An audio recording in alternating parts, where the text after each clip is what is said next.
How many players do this lot actually have?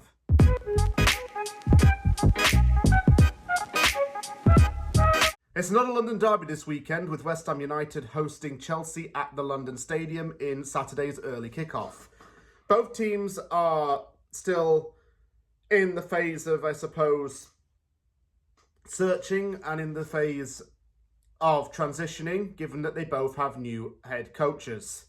Chelsea started off the season very well, losing just once, while West Ham has lost 2 of its opening 4 games and is currently in the bottom half of the table. Chelsea, however, is 8th in the league and has already looked quite impressive under new coach Enzo Maresca. Another London derby means, again, more intensity for West Ham, but it means also a little bit more pressure to actually start getting results so early on.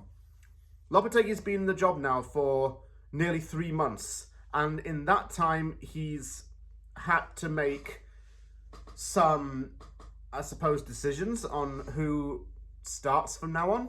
I've said that before in other videos, but he also has to start showing if he can get consistent results or not. Chelsea's a difficult test, he said that before, but it's one that West Ham should rise to. And an opponent that in the last 6 years we've actually not done too badly against. Chelsea's summer was obviously going to be full of a load of spending. That was absolutely expected. You bet your flipping life that Chelsea would spend so much money on players. And they did. I'm not going to go through everybody, but I'll go through the notable names. Kieran Dewsbury-Hall signed from Leicester City for a fee of £30 million. Dewsbury-Hall worked under Maresca last season at Leicester City.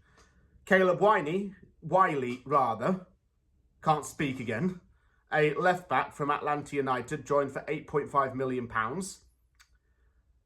Pedro Neto signed from Wolves for £51.3 million, and João Felix returned to Stamford Bridge for a fee of £44.5 million. Felix initially spent the second half of the 22-23 season on loan at Chelsea. He's now back there permanently. Results have been looking pretty good. And despite an opening day defeat to Manchester City, which is forgivable, Chelsea has really fought back. They followed the 2-0 loss with a 6-2 away win at Wolves, with Madueke scoring a hat-trick and Cole Palmer scoring a goal in the month.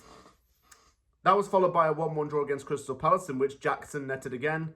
And last week's 1-0 win at Bournemouth means that Chelsea has taken 7 points from a possible 12 at the start of the season. Not terrible start, to be honest with you.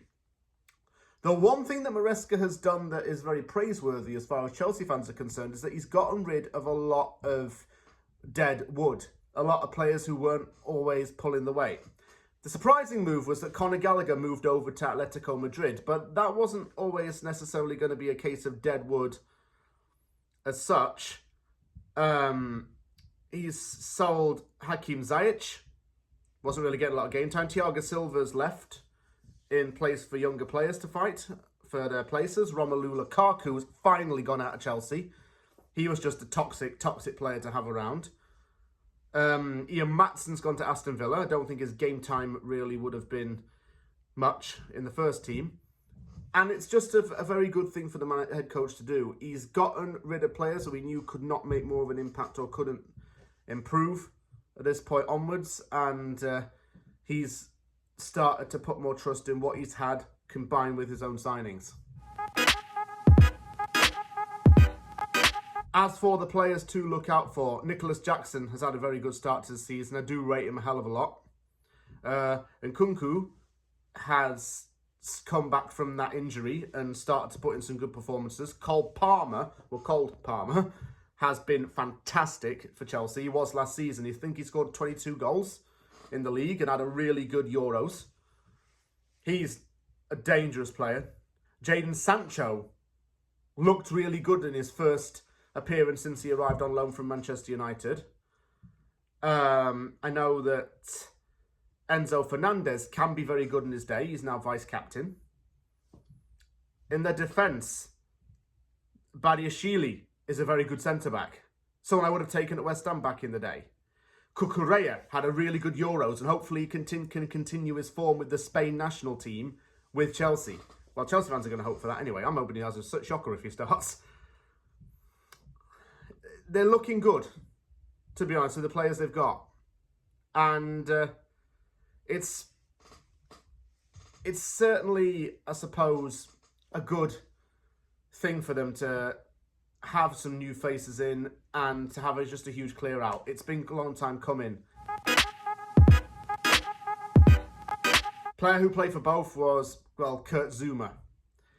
Zouma spent 7 years at Chelsea and even had loan spells at Stoke and Everton during that time. He also then moved over to West Ham United, but from 2021 to 2024, he wore the number 4 shirt and played in claret and blue. He was captain of West Ham in his final full season for the club. He's now out on loan in the Middle East. He was told that he would not be able to hold down a starting place in the team, and kudos to Lopetegui actually for seeing that Zouma was not going to be a long-term centre-back for us. I wish him the best of luck in his future footballing endeavours. As for a score prediction in this, do I go for a loss for West Ham? Do I go for like a 2-0 or 3-0 loss? Or do I go for a draw? I don't see us getting a result in this, to be honest. I don't know why. I'm going to go 2-0 Chelsea. And just hope for the best that West Ham pull through. Sorry.